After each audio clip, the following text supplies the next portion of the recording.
Greetings everyone! Let's talk about Utusan Malaysia, a well-known newspaper brand in our country. Utusan Malaysia, one of the earliest newspapers in Malaysia, was established in 1939. This Malay language newspaper, which used the Jawi alphabets, was founded by two persons. They are... Hi, my name is Yusuf Ishaq. And my name is Abdul Rahim Tajai. Did you know that Utusan Malaysia started off as Utusan Melayu in Queen Street, Singapore? Then, the headquarters moved to Cecil Street in 1945, before relocated to KL in 1959. In 1964, the daily edition of Mingguan Malaysia was released, and in September 1967, Utusan Malaysia published its first romanized version.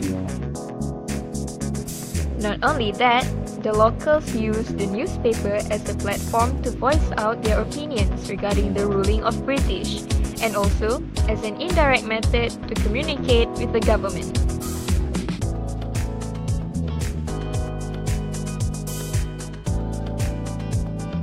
Hey, do you still read newspapers?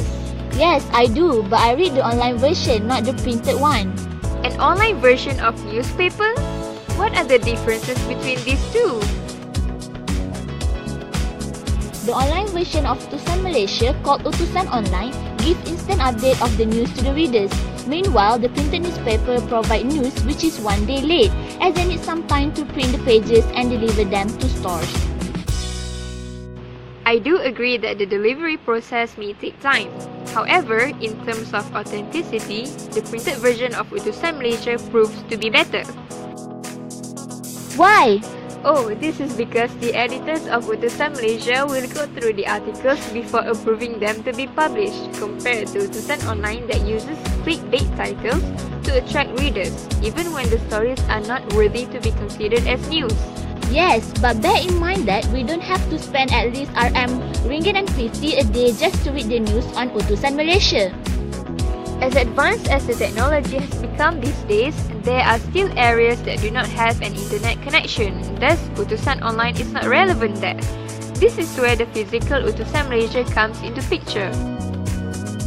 Sure, a large number of readers can gain access to the news through their smartphones or tablets, but the access is restricted to readers who are IT literate only. Utusan Malaysia requires the reader to write letters or email to voice out their feedback. Utusan Online, on the other hand, allows them to simply share their opinions through the comment section provided. To put it simply, it is basically a direct versus indirect feedback giving process.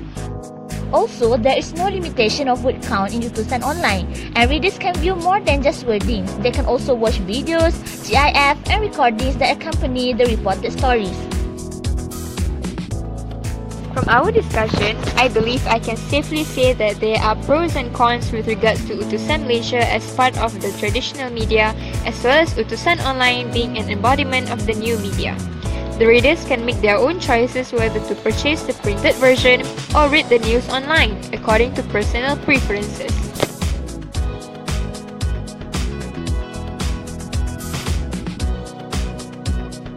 In the future, the accessibility rate of online newspaper might surpass the nowadays, as there are more suburban and rural areas with internet connection, and there are more and more people who are IT literate. The printed version of newspaper will still exist, but it will not be as significant as it is nowadays.